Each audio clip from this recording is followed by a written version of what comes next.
Hey guys, it's Beth. Thanks for being here this week on another episode of Remorselessly Biblical. Okay, at some point I'm going to get done saying, hey, we have a male guest on the show, because really it doesn't matter.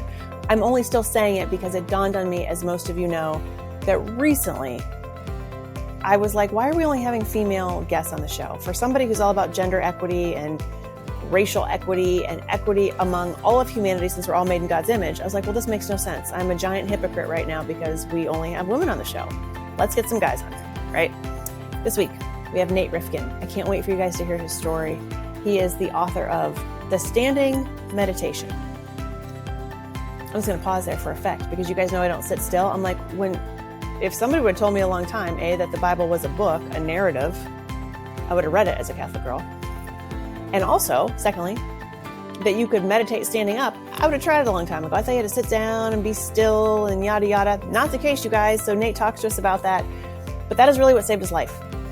And often on the show, we have people who grew up in a regular, normal, happy life, white picket fancy life, and had all the privileges and had parents in the household and raised in the church, but then something in life comes at them and really changes their trajectory. They hit rock bottom, and then they have the story on the other side of that. That's not Nate's story today, you guys. He was always there. His parents divorced when he was very young, and he felt lonely.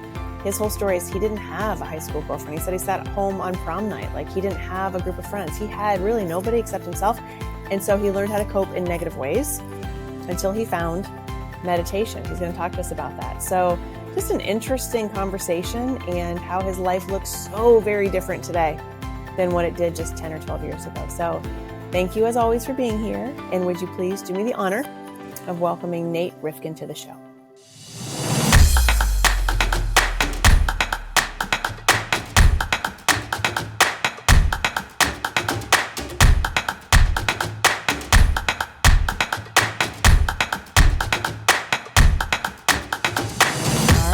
Nate Rifkin, thank you so much for joining us today on Remorselessly Biblical. I'm really glad you're here.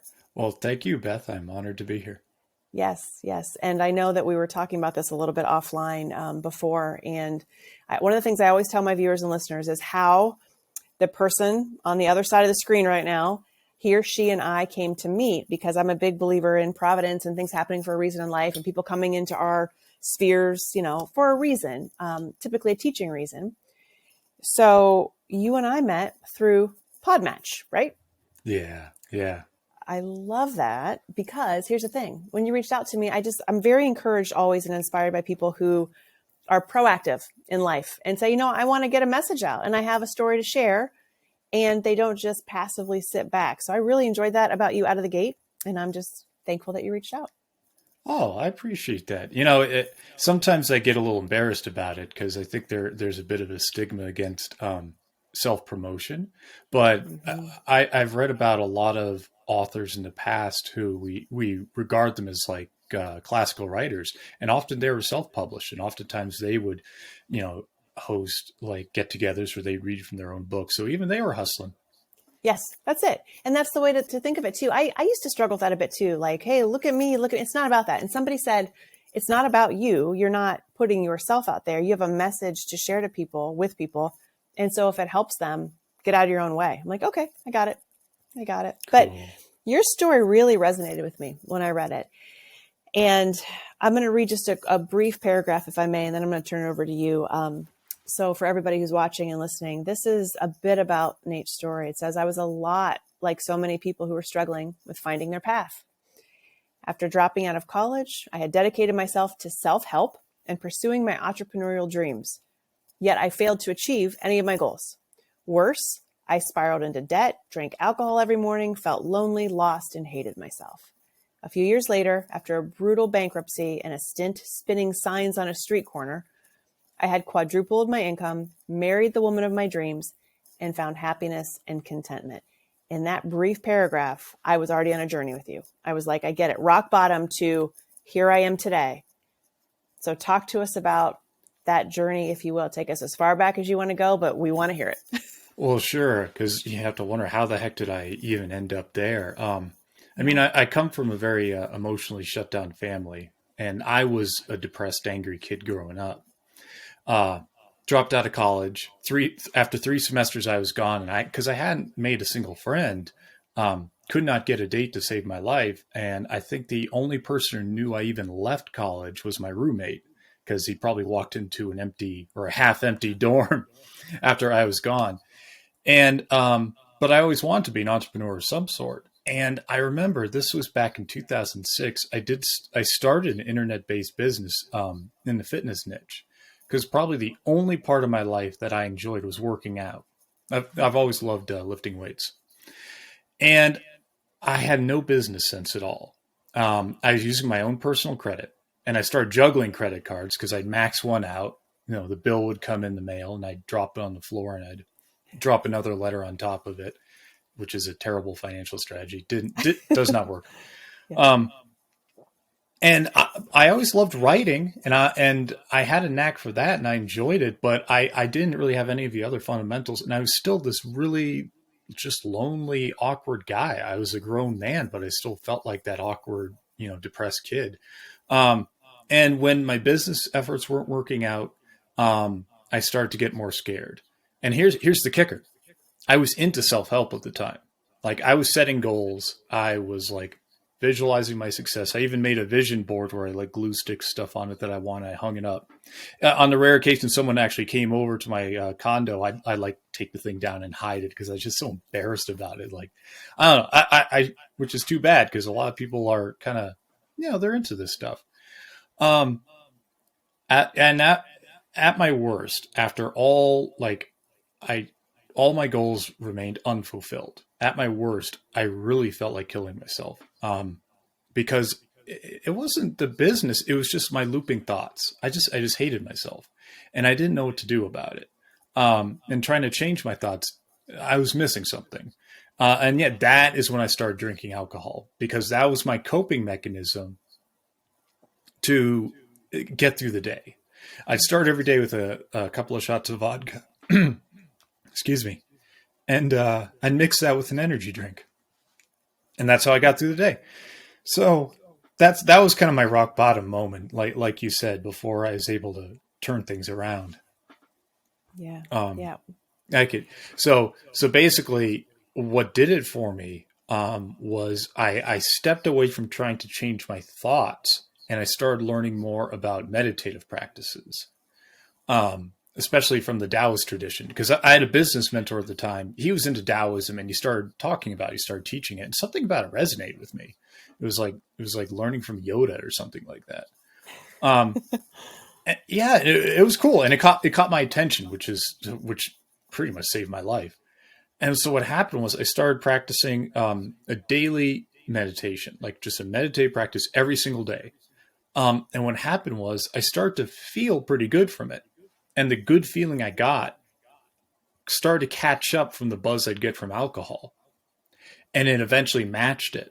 And then one day, after I meditated, I took a drink of that same vodka energy drink combo. And I actually felt a little bit worse, because I realized the alcohol is only bringing me up so far, but I was already feeling a little bit better. So I stopped drinking the alcohol in the morning. And from there, like I had people would run into me and say like, "Oh, you're looking a little more confident. Something's different about you." It was just a throwaway comment. It was nothing, but to me, it was everything, because it meant, oh, something's finally working. Finally. And I remember one evening after a few months of practice, I felt like my body was glowing, like just doing a simple meditation. And I remember sitting on my futon and thinking to myself, I'm going to dedicate my life to like figuring this out and going deeper with this, because nothing has ever worked for me like this. And that was that was over 12 years ago. And I've kept my promise to myself. And now my mission is to tell everyone about it, because I think this is an amazing way to just get rid of the emotional gunk you don't need, so you can live the life you want. Yeah, I love it. So, okay, Nate, I have questions. This is what I do on the show. I have questions. Okay.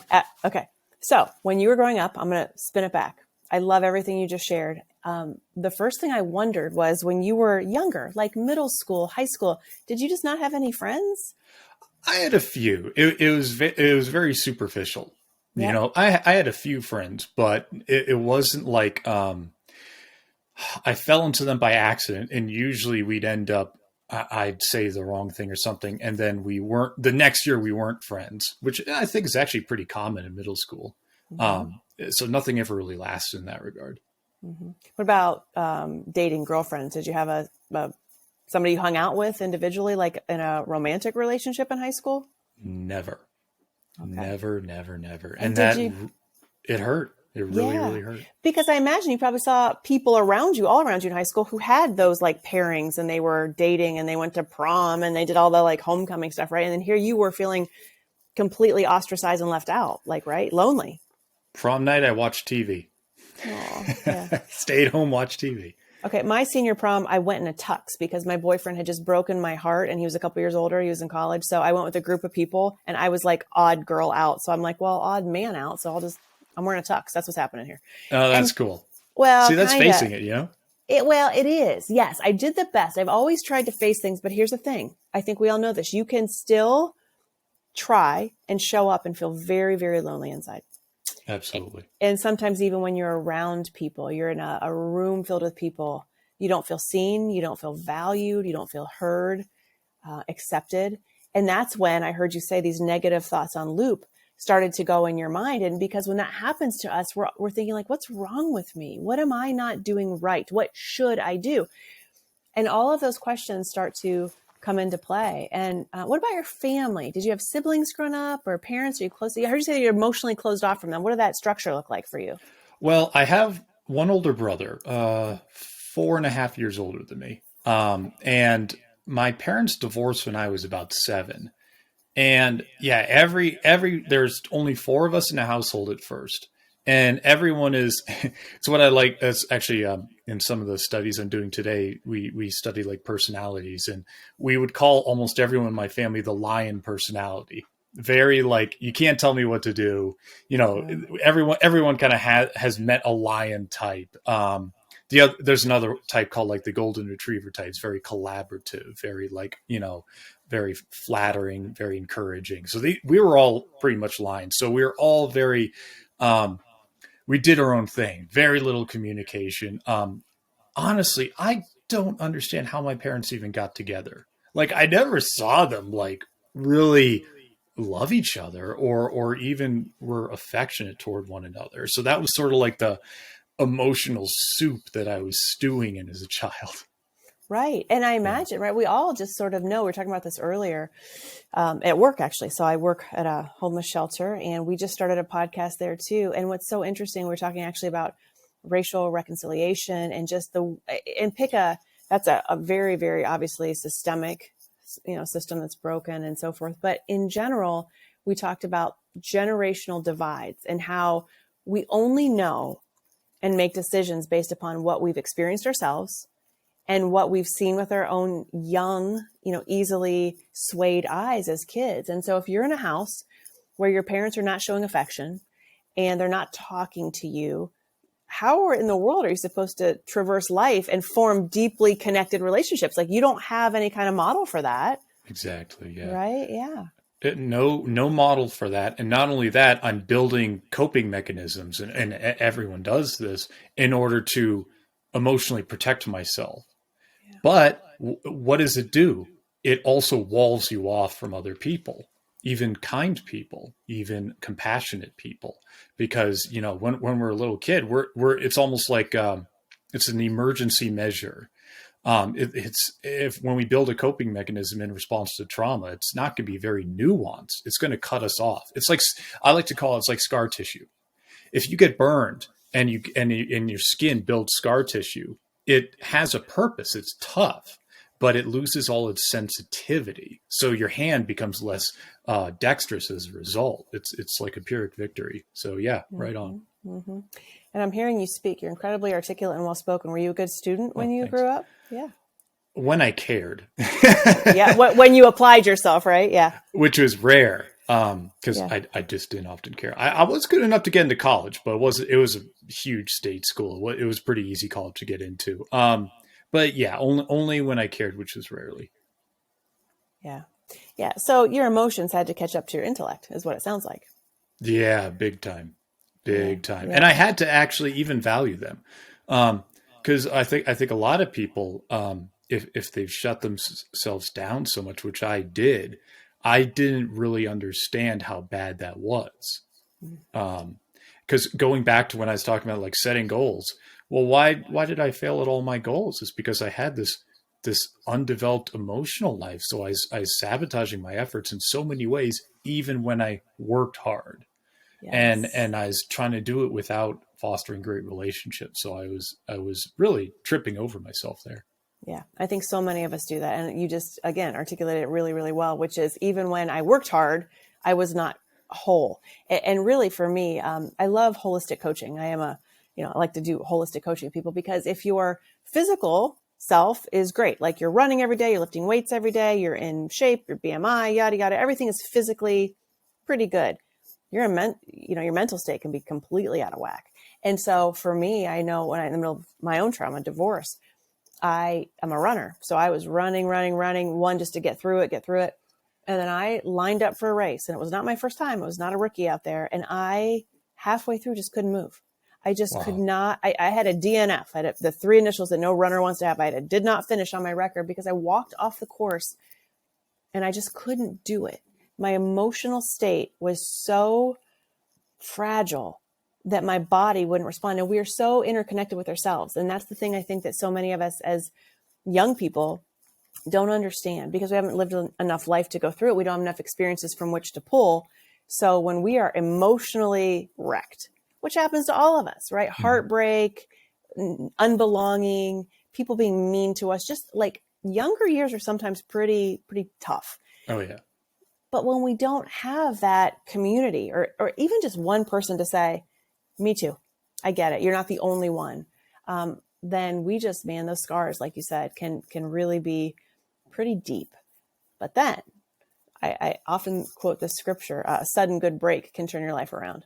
Unrelenting disappointment can come our way, but then a sudden good break, and your good break was learning how to tap into your spiritual and emotional side with meditation, right? And I love the title of your book, The Standing Meditation, because I don't sit well, therefore I don't meditate. I'm like, well, if I can meditate standing up, I'm so in. Nobody told me this was an option, Nate. I know, right? Yeah, me either. I didn't know this either. Yeah, yeah, absolutely, absolutely. How does that work? Tell us more about that. I love this. Well, yeah. So when I first learned it, I knew nothing about Taoism, which is the spiritual tradition where this comes from. And I knew a little bit about meditating, probably what everyone else hears about it, because these days there's like even apps for meditating. So it's like, oh, just sit quietly and let your thoughts come and go.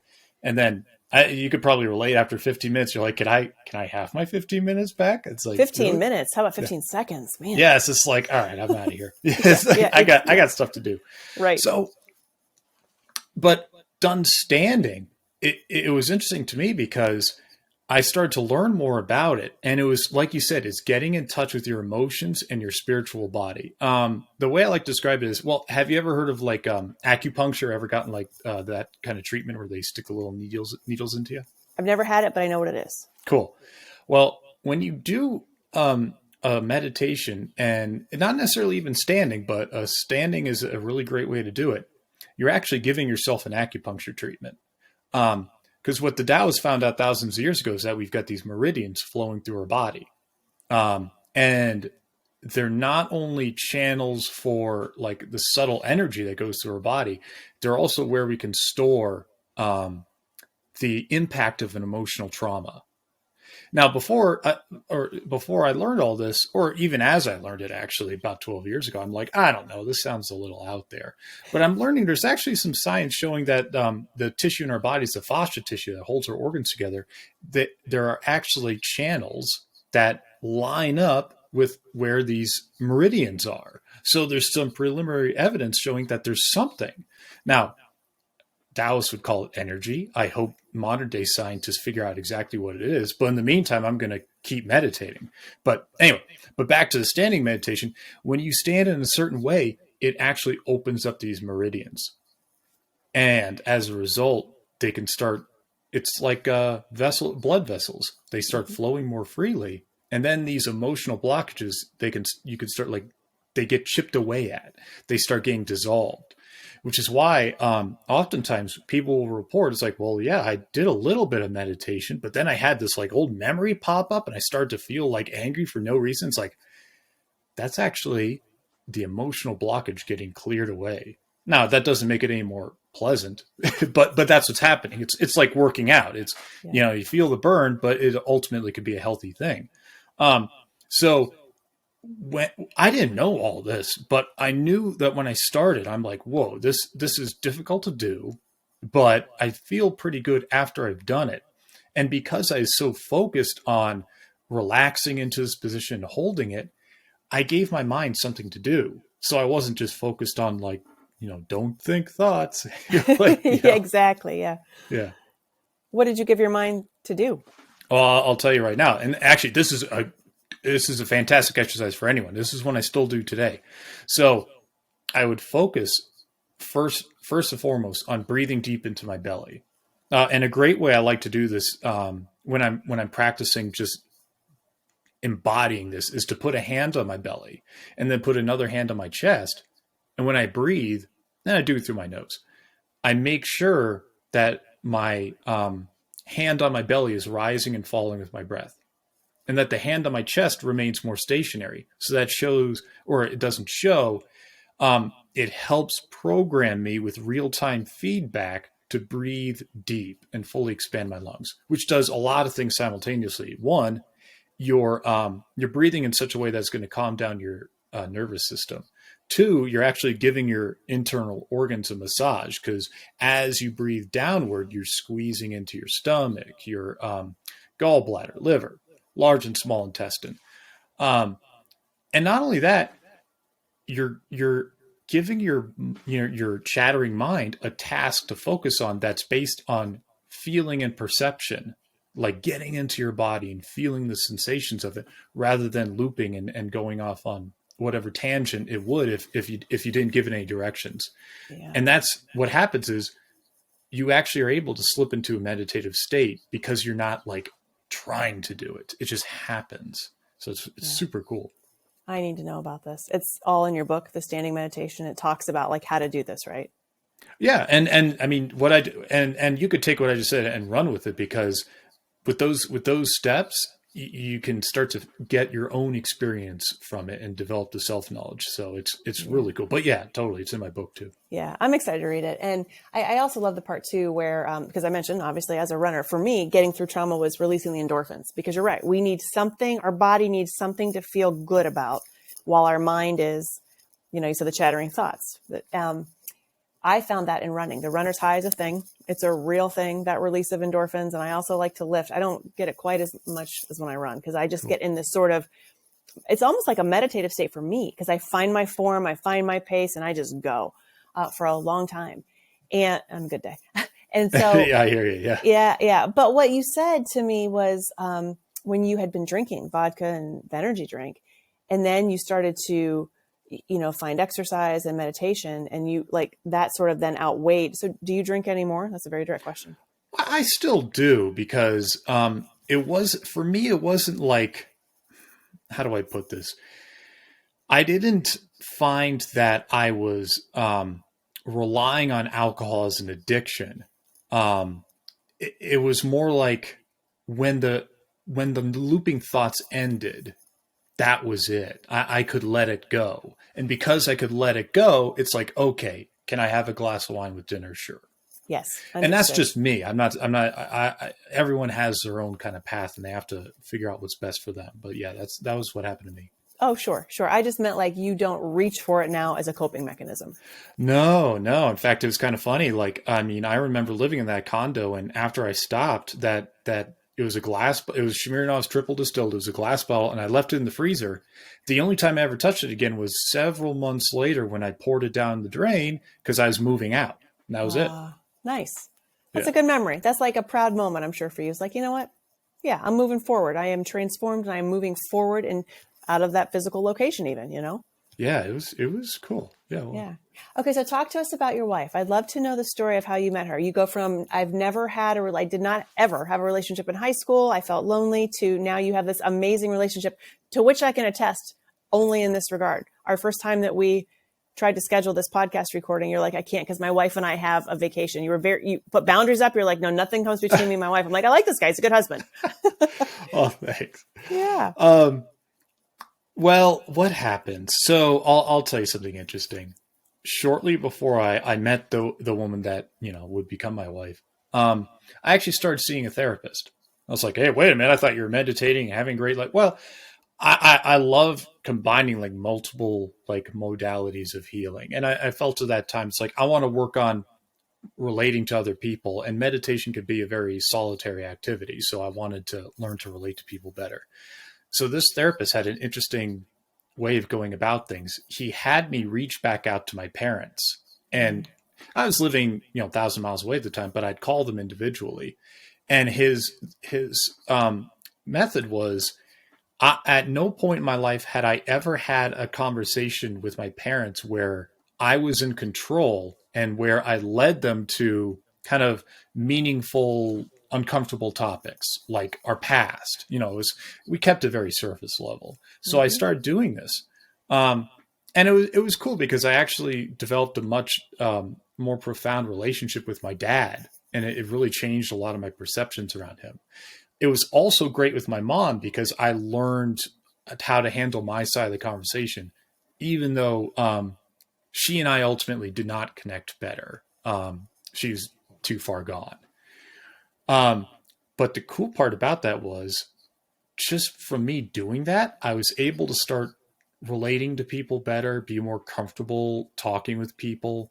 And shortly after that, I think it was like 4 or 5 months, I was doing some online dating, and I'll never forget. I signed up.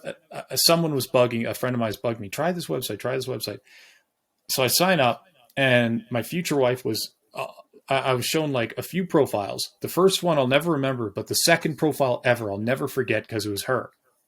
And little did I realize it, but 3 or 4 days, I think it was 3 days earlier, she almost canceled, but she got a funny feeling to stay on the website. Wow. So she was almost on the way out. I had finally gotten off my butt and signed up. We met, and talked on the phone, hit it off. We dated, and I mean, very early on, we knew this is different. And we dated for like, I think 2 years, and then before I proposed to her. Wow, that's awesome. Yeah. How long have you guys been married now?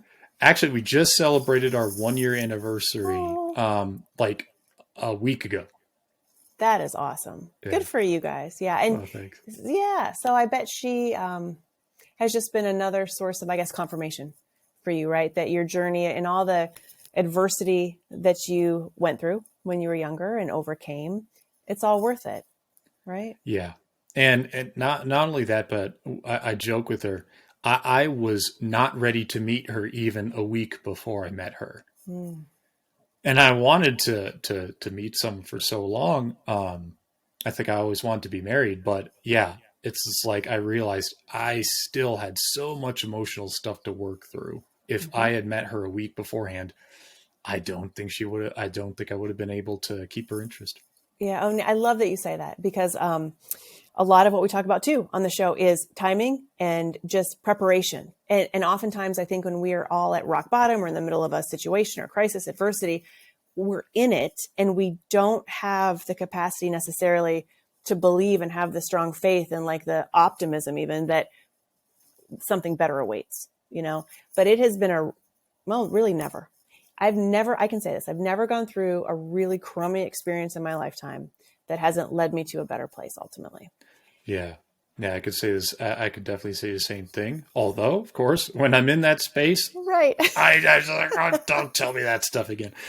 Right. Yeah, I know. When I was single, people were like, "Oh, well, just think when you least expect it." I'm like, I'm not expecting anything. I just don't talk to me right now because I want, right, yeah, right, yeah. I want to just have a little bit of self-pity, and I want you to understand that I don't want to hear your optimism right now. And like, I'm one of the most optimistic people on the planet, but when I was in it, I'm like, shh, you don't want to hear it, but. I love that you found something. I think the moral to your entire story is don't give up and find what works for you and recognize that when you are in sort of a coping state sort of a downward spiral, I might say, a downward spiral of waking up and drinking. I mean, it's, okay. When you need something to get through the course of a day that truly doesn't feel like it's actually in service to your whole self, that is when it's time to make a decision. And you did that. You made a decision, said, you know what? No, I'm going to try this one thing. I don't know what I'm doing with it. I don't know much about it, but you said you try for like 1 minute a day. Mm-hmm. Yeah. So it doesn't have to be some grandiose gesture. It just has to be baby steps.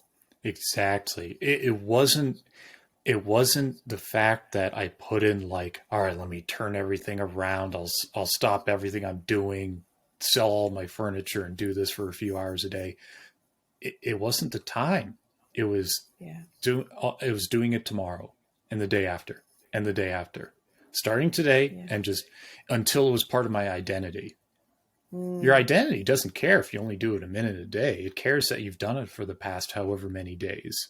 And everyone's different, but once it becomes part of your identity, you're a whole lot closer to being unstoppable. Yes. One giant amen to that. Thank you so much for being here with us. Is there a final takeaway you would like us to know going forward? I guess that for years and years, I struggled because I kept on trying to change my thoughts and set goals. I was always like, let me try and reach and struggle for something in the future. And it wasn't until I got off that hamster wheel and I just focused on right now, never mind good thought or bad thought. Let me just breathe and let me start building out healthy daily disciplines. That's what turned things around for me. So that'd be the last thing I'd say. Love it. Healthy daily disciplines. Nate, thank you for being here with us today. I'll have all of the information in the show notes where people can find your book and find you. And we just are grateful for you for the way that you turned your life around and showed up and are teaching the rest of us. Well, I was honored to do it, Beth. Thank you. Yes. Thank you. Okay, guys, how awesome was Nate? Like, what an authentic guy. I told him, you were really well-spoken and articulate. He's like, thank you. Because he is, right? It's just interesting. The things that we each have that are blessings and that we've perhaps always had in our spiritual giftings. Isn't it interesting how we don't really believe it? Like maybe somebody came along the course of Nate's journey and told him that he wasn't well-spoken or he wasn't articulate. Maybe they told him he was dumb. Maybe they labeled him. We all go through that. I just really hope that what you just heard Nate share with us is encouraging to you. If you are at a point in your life right now where you don't have friends, you don't have a significant other, you don't have anybody that sees you, go back and rewatch this. Nate got through it. We all get through it, you guys. I don't think there's anybody that grows up as a human being and doesn't go through some scathing relational times, questioning, what's wrong with me? Who am I? Why do I have no friends? Why does anybody want to date me? Why can't I find a spouse? I mean, here's the thing. That doesn't make you complete. It doesn't make you who you are. But it can feel very real and very lonely and isolating when you're in those moments of just feeling left out and like nobody really understands you and sees you. So just know that you've got people in your corner. You've got people who are praying for you. You've got people that have gone up ahead of you on this journey. Don't give up. Literally don't give up. What do I always say about Proverbs, right? Unrelenting disappointment can leave you heartsick, but a sudden good break can turn your life around. Meditation was Nate's sudden break, only he did it in baby steps. He suddenly figured it out and then he kept at it. That's the trick. So keep your eyes ahead, keep your hearts open, keep your minds active, your body active. You guys, we got this. Life is hard, but our God is always with us. He never leaves us, never forsakes us. We always kind of have somebody, even when you're feeling lonely, just turn to God and be like, you know what? Knock, seek, you'll find him. Okay. So thank you as always for being here. I love that you continue to show up on this journey with us each and every week. If I can help you in any way, I'm at bethfisher.com. Please remember to subscribe to the podcast, the Remorseless Podcast, rate it, review it, and share it. You guys, if you're finding value in this show, please tell your friends. And if you don't have any friends, go back and watch this because Nate will tell you how to get them and encourage you that it's just around the corner. Okay, guys, until next week. Peace.